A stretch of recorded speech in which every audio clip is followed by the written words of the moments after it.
आज हम बात करेंगे इंडिया के प्रेसिडेंट के बारे में। प्रेसिडेंट ऑफ इंडिया देश के हेड ऑफ स्टेट होते हैं, यानी कि सेरेमोनियल हेड होते हैं। उन्हें फर्स्ट सिटीज़न ऑफ इंडिया भी कहा जाता है। प्रेसिडेंट के पास कुछ इम्पॉर्टेंट सेरेमोनियल और कॉन्स्टिट्यूशनल पावर होती हैं, जैसे कि supreme commander of armed forces. उनका इलेक्शन एक इलेक्टरल कॉलेज के थ्रू किया जाता है, जिसमें इलेक्टेड एमपीज़ और इलेक्टेड एमएलएस शामिल होते हैं। इन्हें हम डिटेल में आगे देखेंगे। Next, constitutional provisions. कॉन्स्टिट्यूशन के आर्टिकल 52 में प्रेसिडेंट का पद बनाया गया है। आर्टिकल 52 में बनाया गया है कि there will be president of India. Article 53 कहता है कि एग्जीक्यूटिव पावर यूनियन की प्रेसिडेंट के पास होती है।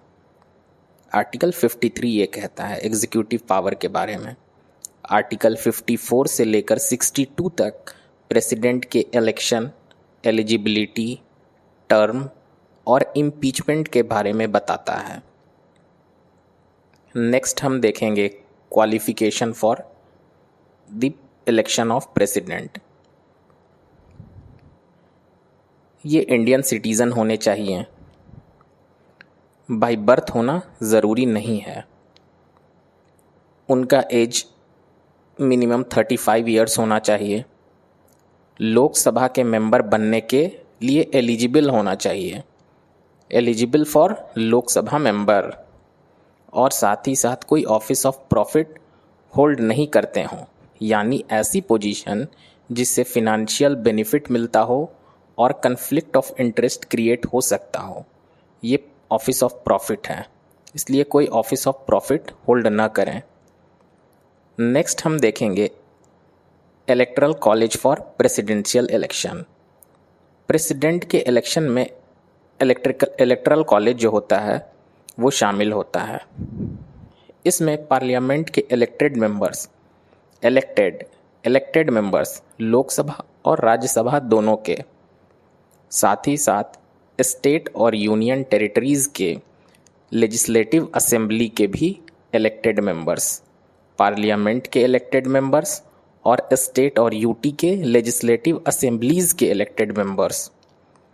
नॉमिनेटेड मेंबर्स जो होते हैं इसमें वोट नहीं करते हैं। Voting single transferable vote system से होती है, जिसमें वोट की वैल्यू स्टेट के पॉपुलेशन के हिसाब से होती है, और ये पॉपुलेशन 1971 सेंसस के बेस पर है। 1971 सेंसस के बेस पर है। नेक्स्ट हम देखेंगे इलेक्शन प्रोसेस। इलेक्शन कमीशन इस इलेक्शन को कंडक्ट करती है। कौन करती है? Election commission. ये एक इनडायरेक्ट इलेक्शन होता है। इसमें सीक्रेट बैलेट का यूज़ होता है, यानी कि वोट कॉन्फिडेंशियल होता है। इस प्रोसेस में एमपीज़ और एमएलएज अपने वोट कास्ट करते हैं। Next we will see term and re election process. President का टर्म 5 इयर्स का होता है। वो दोबारा भी चुनाव लड़ सकते हैं, यानी री इलेक्शन अलाउड है। Next we will see the executive powers of the president. तो एग्जीक्यूटिव पावर्स ये हैं कि पीएम यानी कि प्राइम मिनिस्टर और काउंसिल ऑफ मिनिस्टर को प्रेसिडेंट अपॉइंट करते हैं, गवर्नर्स को अपॉइंट करते हैं, सुप्रीम कोर्ट और हाई कोर्ट के जजेस को अपॉइंट करते हैं, साथ ही साथ कंट्रोलर और ऑडिटर जनरल यानी कि कैग, इलेक्शन कमिश्नर्स और यूपीएससी के मेंबर्स को भी अपॉइंट करते हैं। कंट्रोलर और ऑडिटर जनरल, इलेक्शन कमिश्नर्स और यूपीएससी मेंबर्स, इन्हें भी प्रेसिडेंट ही इलेक्ट करते हैं। Next we will see legislative powers. Legislative powers में पार्लियामेंट को सम्मन और प्रोरोग कौन करते हैं? प्रेसिडेंट करते हैं। लोकसभा को डिसॉल्व भी प्रेसिडेंट करते हैं। अब हम इन टर्म्स को थोड़ा समझ लेते हैं, जैसे कि समन। समन का मतलब होता है बुलाना या मीटिंग बुलाना। जब प्रेसिडेंट पार्लियामेंट के सेशन को बुलाते हैं, जैसे बजट सेशन, मॉनसून सेशन या विंटर सेशन, उसे समन कहते हैं। ये पावर प्रेसिडेंट के पास होती है, लेकिन वो काउंसिल ऑफ मिनिस्टर के एडवाइस पर इसे एक्सरसाइज करते हैं। Now prorogue. प्रोरोग का मतलब होता है सेशन को ऑफिशियली ख़त्म करना। एक सेशन को ख़त्म करना ऑफिशियली, जैसे पार्लियामेंट का कोई सेशन चल रहा हो और उसको फॉर्मली ख़त्म कर दिया जाए तो उसे प्रोरोग कहते हैं। ये डिसॉल्यूशन नहीं है, क्योंकि लोकसभा डिसॉल्व नहीं होती है, बल्कि सिर्फ वह सेशन समाप्त होता है। और डिसॉल्यूशन का मतलब होता है लोकसभा को पूरी तरह से समाप्त कर देना, ख़त्म कर देना। जब लोकसभा डिसॉल्व हो जाती है तो वहाँ के सारे मेंबर्स का टेन्योर ख़त्म हो जाता है और फिर से नए इलेक्शंस कराए जाते हैं। प्रेसिडेंट लोकसभा को काउंसिल ऑफ मिनिस्टर के एडवाइस पर डिसॉल्व करते हैं। Dissolve means permanent ending of the sessions, all the sessions of Lok Sabha. और बिल को असेंट भी प्रेसिडेंट ही देते हैं। बिना प्रेसिडेंट के असेंट के, यानी कि सिग्नेचर के, बिल लॉ नहीं बन सकता है। Next we will see the financial powers of the president. Money bill सिर्फ प्रेसिडेंट के रिकमेंडेशन पर ही इंट्रोड्यूस किया जा सकता है। मनी बिल के लिए प्रायर रिकमेंडेशन नेसेसरी है प्रेसिडेंट का। कंटीजेंसी फंड को यूज़ करते हैं इमरजेंसी एक्सपेंडिचर के लिए। ये भी financial power of the president है। Next we will see the judicial powers of the president. Supreme court और हाई कोर्ट के जजेस को ये अपॉइंट करते हैं। कौन अपॉइंट करते हैं? प्रेसिडेंट अपॉइंट्स द जजेस of supreme court and high court. Article 72 के अंडर में वो किसी भी क्रिमिनल को पार्डन, रिप्राइव, रेस्पाइट, रेमिशन या कम्यूटेशन दे सकते हैं। ये पार्डनिंग पावर है आर्टिकल 72 के अंडर, जो कि प्रेसिडेंट के पास हैं। इन पार्डनिंग पावर्स को हम लोग थोड़ा देख लेते हैं। जैसे पार्डन, ये होता है पूरा पनिशमेंट माफ़ कर देना, यानी कि किसी को डेथ सेंटेंस मिला हो तो प्रेसिडेंट उसे पूरी तरह माफ़ कर देते हैं। रिप्रीव, इसका मतलब होता है पनिशमेंट को टेम्पोररी रोक देना या पोस्टपोन्ड कर देना, ताकि उस समय किसी और कारण से वो पनिशमेंट न हो सके। This is reprieve. Now respite, ये स्पेशल सर्कमस्टांसेस में दिया जाता है, जैसे हेल्थ या प्रेगनेंसी इशू, जिसमें पनिशमेंट को कुछ दिन के लिए कम कर दिया जाता है या डिले कर दिया जाता है। This is respite. नाउ रेमिशन। रेमिशन में पनिशमेंट की ड्यूरेशन को कम कर दिया जाता है, लेकिन उसका नेचर सेम रहता है, यानी कि उसको सिर्फ रिड्यूस किया जाता है।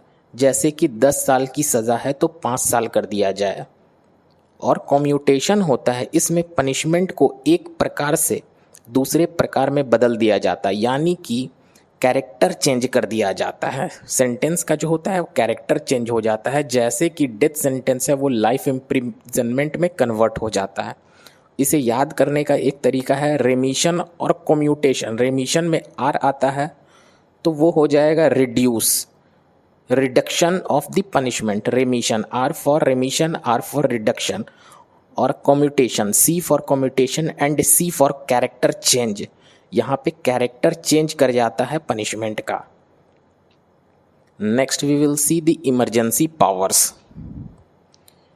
नेशनल इमरजेंसी प्रेसिडेंट डिक्लेयर करते हैं आर्टिकल 352 के तहत वॉर, एक्सटर्नल एग्रेशन या आर्म्ड रिबेलियन के केस में। प्रेसिडेंट रूल भी ये लगाते हैं, प्रेसिडेंट ही लगाते हैं आर्टिकल 356 के तहत, जब state government constitutional machinery state government की फेल हो जाती है तब। और फिनेंशियल इमरजेंसी भी यही डिक्लेयर करते हैं आर्टिकल 360 के तहत, जब फाइनेंशियल स्टेबिलिटी थ्रेटेंड होती है कंट्री की। इमरजेंसी को हम अलग से भी देखेंगे। Next we will see impeachment of the president.